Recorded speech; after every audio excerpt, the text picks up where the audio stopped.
नमस्कार। तर आजच्या व्हिडिओमध्ये आपण बघणार आहोत की संक्रांतीमध्ये आपण लहान मुलांची जी लूट करतो बोरन्हाण ज्वेलरी ती कशी तयार करायची। अगदी सहज पद्धतीने आपण घरीच तयार करू शकतो। यासाठी लागणाऱ्या वस्तू सहज मार्केटमध्ये उपलब्ध असतात आणि त्या वस्तूंचा वापर आपण लूट करण्यासाठी पण करत असतो। जसं चॉकलेट आहे, बिस्किट आहे, चिरंजी आहे, त्यातल्याच काही वस्तूंचा वापर आपण इथे ज्वेलरी तयार करण्यासाठी करणार आहोत।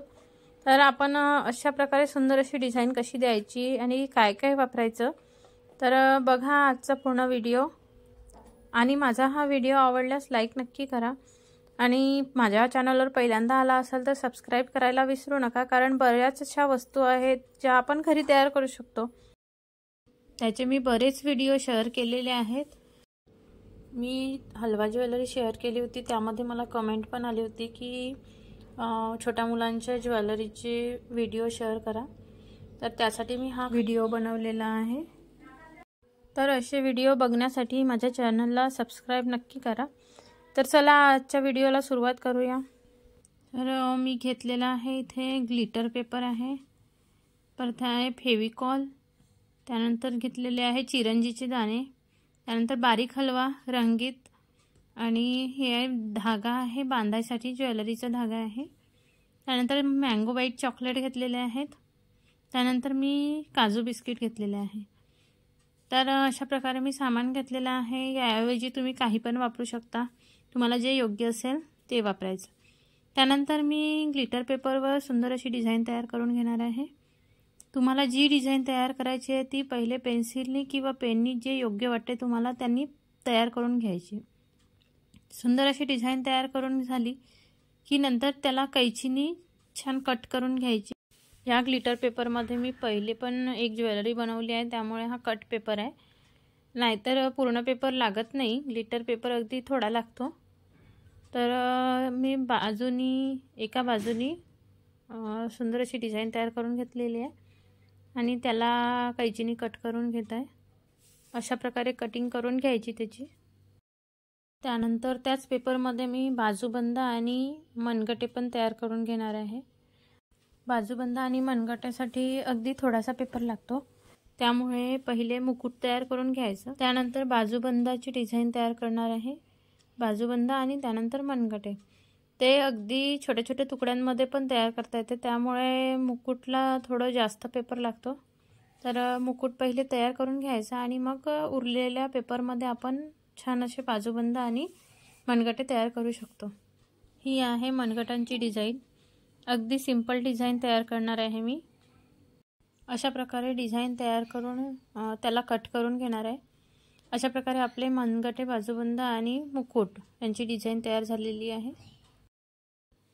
त्यानंतर मी त्यांना बांधण्यासाठी एक जो धागा घेतला होता ज्वेलरीचा धागा, तो मोठ्या सुईमध्ये ओवून घेते आहे आणि सगळ्या ज्वेलरीला तो धागा बांधून घेणार आहे। अशा प्रकारे पहिले धागा बांधून घ्यायचा। ज्वेलरी तयार झाल्यानंतर जर धागा बांधायला गेला तर ज्वेलरीचे जे चिरंजीचे दाणे राहतात ते निघण्याची शक्यता असते। त्यानंतर आपल्याला ज्वेलरीला जे वस्तू चिपकवायची आहे, मी इथे चॉकलेट, बिस्किट आणि चिरंजीच्या दाण्यांचा वापर केलेला आहे। त्याऐवजी तुम्ही कुंदन, फुलं किंवा काही पण वापरू शकता। तर ते फेविकॉलनी चिपकवणार आहे।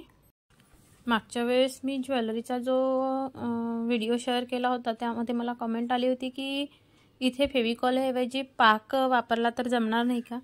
पण पाक जरी आपण यूज केला तरी पण हे सगळं आपण ज्या पेपरवर चिपकवत आहोत तो ग्लिटर पेपर आहे, तर त्याची झिंक सगळ्या वस्तूंना लागते, त्यामुळे आपण त्या वस्तू खाऊ शकत नाही। तर म्हणून पाक ऐवजी फेविकॉलच वापरायचा। अशा प्रकारे मी फेविकॉलचा वापर करून सर्व वस्तू चिपकवून घेणार आहे। ज्या प्रकारची डिझाइन तयार करायची आहे त्या प्रकारचं सगळं चिपकून घ्यायचं आहे। मी इथे अशा प्रकारे बिस्किट आणि चॉकलेटची डिझाइन तयार करून घेतलेली आहे। त्यानंतर याच्या बाजूला मी रंगीत हलवा जो आहे त्यातल्या काही दाण्यांचा वापर करणार आहे। तर त्यासाठी मला हलव्यातला जो रंग हवा होता त्या रंगाचा हलवा वेगळा करून घेतलेला आहे। मी इथे आकाशी रंगाचा हलवा चिपकवणार आहे। अशा प्रकारे फेविकॉलच्या मदतीने चिपकवायचं आहे आणि हे चिपकल्यानंतर लवकरच उन्हामध्ये ठेवावं लागते। अशा प्रकारे मी डिझाईन तयार करून घेतलेली आहे आणि हे सगळं झालं की लगेच मी उन्हामध्ये वाळवणार आहे। अशा बाजूला मी मोठी चिरंजी लावणार आहे। मोठ्या चिरंजीने हलव्याचे दागिने जे आहेत ते छान उठून दिसतात, त्यासाठी मी मोठ्या चिरंजीचा वापर करते। तर अशा प्रकारे आपण मोठ्या चिरंजीने छान डेकोरेशन करून घेऊ आणि हे सगळं लावून झालं की मी लगेच याला उन्हात वाळवून घेणार आहे। त्यानंतर मी बाजूबंद तयार करणार आहे। बाजूबंदामध्ये अगदी सिंपल डिझाईन टाकलेली आहे।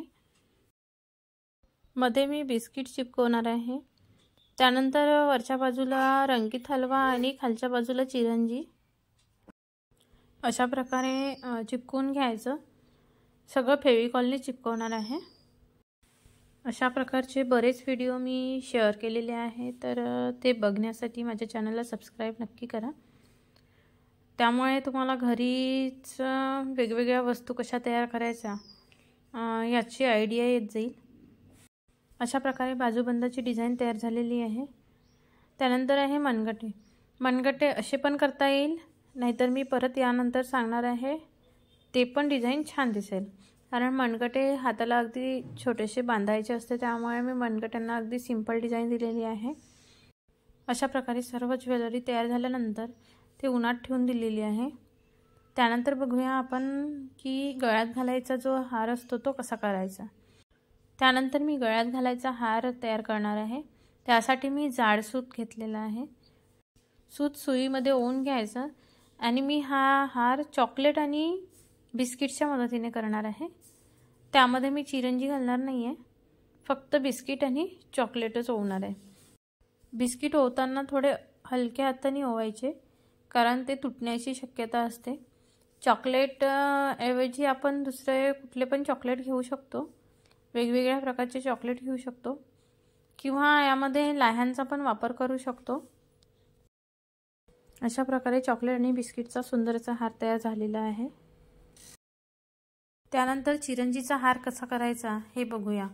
मी थोडेसे गोल्डन मनी घेतलेले आहे, ते दुसऱ्या धाग्यामध्ये ओवून घेते आहे। ओवण्यापेक्षा धाग्याला धागा बांधून जर आपण अशा प्रकारे मणी टाकले तर लवकर आपलं काम सोपवून जाते। मणी दुसऱ्या धाग्यामध्ये ओवत बसावं लागत नाही। थोडेसे मणी दुसऱ्या धाग्यामध्ये घेऊन घ्यायचे आणि शेवटचा मणी धाग्यातून निघाला नाही पाहिजे यासाठी अशा प्रकारे लॉक करून घ्यायचा। यामुळे धाग्यातले मणी धाग्यातून निघून जाणार नाही। त्यानंतर एक एक मण्याच्या फरकाने मी त्यामध्ये चिरंजी फसवते आहे। डबल धागा घेतलेला आहे, त्यामुळे मधात चिरंजी आपल्याला टाकता येईल। एक एक मणी सरकवून त्यामध्ये चिरंजी फसवत जाते। मणी एक ठेवा, दोन ठेवा, आपल्याला जेवढे मणी मध्ये मध्ये ठेवायचे आहे, दोन पण मण्यांचा डिस्टन्स ठेवू शकता। तर जेवढ्या मण्यांचा डिस्टन्स ठेवायचा आहे तेवढ्या मण्यांचा डिस्टन्स ठेवायचं। मी एक एक मण्यांचा ठेवत आहे आणि याचाच वापर आपण मनगटे बनवायसाठी पण करू शकतो। याचे मनगटे पण सुंदर दिसते, किंवा बाजूबंद म्हणून पण याचा वापर करू शकतो। तर गळ्यातली माळ तयार करते आहे मी। गळ्यातली माळ पण ठेवू शकता, किंवा मनगटे पण करू शकता, बाजूबंद पण करू शकता। अशा प्रकारे सुंदर चिरंजीची माळ तयार होईल। चिरंजी मधात फसवली की लगेच दुसरा मणी तिथे जवळ आणून असं टाईट करून घ्यायचं, जेणेकरून चिरंजीचा धागा जो आहे तो ढिला होऊन चिरंजी निघून नाही गेली पाहिजे। हा हार करायला थोडा वेळ लागेल, थोडा आरामात करावा लागते। घाईने केलं तर चिरंजीचे दाणे निघण्याची शक्यता असते। एक जरी दाणा निघाला तर पूर्ण दाणे निघतात, त्यामुळे अशा प्रकारे एक चिरंजीचा दाणा टाकला की मण्याने टाईट करत जायचा। आणि शेवटी मी ज्वेलरीचा जो धागा होता तो त्याला बांधून घेणार आहे दोन्ही बाजूनी। अशा प्रकारे जेवढा लागते तेवढा बांधून घ्यायचा, छान टाईट बांधायचा। यामुळे आपण गळ्यातला जो हार आहे तो छोटा मोठा करू शकतो। अशा प्रकारे सुंदर असा हार तयार झाला आहे। अशा प्रकारे आपली सुंदर अशी ज्वेलरी तयार झालेली आहे। परत एक दुसरी डिझाईन टाकली आहे, त्यासाठी हा पूर्ण व्हिडिओ बघा।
प्रकारे कापसाचा वसा काढून आपण रोजच्या वापरासाठी वाती कशा तयार करायच्या, फुलवाती कशा तयार करायच्या, त्याचप्रमाणे वेस्ट वस्तू ज्या आहे टर्किशच्या टॉवेलपासून सुंदर अशी कुंडी, त्याचप्रमाणे मॉपचं जे रिफिल असते त्याचा आपण कसा वापर करू शकतो, सुंदर अशी कुंडी तयार केलेली आहे। तर यांचे जे व्हिडिओ आहे ते माझ्या चॅनलवर शेअर केलेले आहे। अशा प्रकारे आपण बऱ्याच वेस्ट वस्तूंचा वापर कसा करू शकतो, त्याचप्रमाणे रांगोळीमध्ये शेडिंग कशी द्यायची, याचे बरेच व्हिडिओ माझ्या चॅनलवर मिळेल। तर त्यासाठी माझ्या चॅनलला सबस्क्राईब नक्की करा। धन्यवाद।